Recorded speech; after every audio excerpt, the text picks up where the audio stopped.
కొత్త పింఛన్ అని పెట్టినాం. ఆ కొత్త పింఛన్ ఇస్తలేడు. వీడికి 2 సార్లు పెట్టినాం, 2 సార్లు ఇస్తలేడు. అవి మహిళలు కోటేశ్వరాలు చేస్తాడు. వాడేనాడు చేస్తాడు బిడ్డ. ఇంకా ఉన్నది లేదు గుంజుకొని తింటాడు అంతే. అందరూ దొంగ దొంగ అంటారు. దొంగే మరి. ఎందుకట్లా? దొంగ కాకపోతే బస్ ఎక్కితే పైసలు పోతే తిరిగి కూర్చున్నాం. ఇప్పుడు వేసి సర్తారు బలం ఉన్నోళ్ళు. బలం నెలలో కింద పడతాను. ఏం చేస్తాం మరి? నెలకు 6,000 7,000 మిగులుతాడుగా మీకు. ఎందుకు అని మిగులు పాడబడా దెబ్బల వాడి మళ్ళా దవాఖాన పోతే మళ్ళీ 5,000 కానీ బట్టి ఏమిటికి 6,000 మిగులు. మరి పడితే కొడుతుర్రు. సదనైన వాళ్ళు కొడుతుర్రు, నూకేస్తారు. నూకేసే వరకు దిప్పుకు అంటే ఏం చేస్తాం? రేవంత్ రెడ్డి వచ్చినాక గ్యాస్ 500 కొత్తందా? మాకైతే ఎత్తలేదు ఈ వరకు. తులం బంగారం ఆయన బంగారం మీద మన్నుపోయా ఇంకా తులం ఇస్తాడా?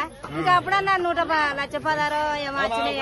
అయితే ఇప్పుడు ఇంకో మాట అంటాడు, నేను మహిళల్ని కోటీశ్వరాలు చేస్తా వాళ్ళు నాకు అంటాడు. ఓట్లు వేస్తారా మీ మహిళలు అట? వానికి వేసే బదులు పురాగం మొత్తం ఊకోవాలి. వానికి ఓటేద్దు, వానికి గెలిపియాలి. మరి ఆయన ధీమా చెప్తాడు, మహిళలు ఓటేస్తే చాలు మళ్ళా గెలుతా నేను అంటాడు. గెలవనితి ఎవడెత్తడో ఎవతెత్తదో ఎవ్వలేయరానికి. అంతేనా? ఎవ్వలేయరు. గ్యాస్ ఎంత కట్టుకుంటాను? 960. మరి ఫ్రీ కరెంట్ వస్తుందా? ఏం లేదు. మరి ఏం చేసినా రేవంత్ రెడ్డి? ఏం చేయలేమని చేసులు పాడుగానే ఉన్నది ఓడగొడతాడు. పింఛన్ లేస్తాడు. ఏడుతుర్రు పింఛన్ ఉన్నోళ్ళు. లేనోళ్ళు లేకెడతానో ఉన్నోళ్ళు ఏత్తలేరు.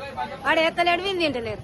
రైతు బంధు ఇత్తన పద్ధతి తెచ్చుకోగానే రైతు బంధు వేసు.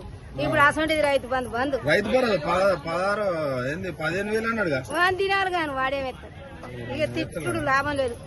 ఇక అంత ఇంటే బాధ బాధే ఉన్నది కదా. మరి కేసీఆర్ వాడు ఇత్తన పట్లు ఇత్తనాలు తెచ్చుకోగానే వేసు రైతు బంధు. ఎకరాన్ని 5,000 4,000 వేసిండు. మొదగాలు 4 వేసిండు. వెనక సీర 5 వేసిండు. మర్చిపోయి ఈ మధ్య సన్నబియ్యం ఇస్తారు. సన్నబియ్యం కైకిలుగా 2 నెలలు అయ్యబట్టి సగం నూకలు సగం బువ్వ గంజి పడుతుంది. 1 నిమిషానికి గంజి పడతాయి. ఇంకా దొడ్డు బియ్యం అప్పుడు మంచిగుండే ఓపారి కాకుండా. మీకు వాళ్ళకేమెరక మొక్కజొన్న కడక తిన్నారు. వాళ్ళకి